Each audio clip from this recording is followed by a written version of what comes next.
শুভ সকাল বন্ধুরা, সকলকে রাধে রাধে। রবিবার পুজোটা কমপ্লিট করে মেয়েকে নিয়ে বেরিয়ে পড়লাম টেকান্ডো ক্লাসে।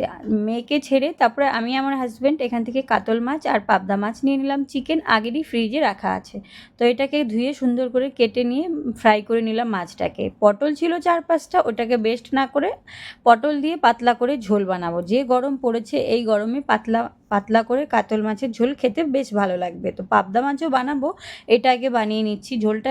তারপরে মাঝখানে একটু করলাও কেটে নিলাম, করলাটা ভাজা ভাজা করব। অনেক দিন ধরে করলাটা ফ্রিজে ছিল, তো খারাপ হয়ে যাবে। অন্যদিন আমার ছুটি থাকে না, তো আমি ডিউটিতে এত সকালবেলা করলা টরলা ভাজা হয়ে উঠতে পারে না। একদিকে বাসনটাও ধুয়ে নিচ্ছিলাম, ওদিকে হচ্ছিল। তো রান্না হয়ে গেছে, লেবু ছিল আর খাওয়ারে গরম করলা, গরম গরম ভাত, করলা ভাজা। আর হলো এই যে দেখো পোস্ত করেছি, সর্ষে পোস্ত দিয়ে পাবদা মাছ।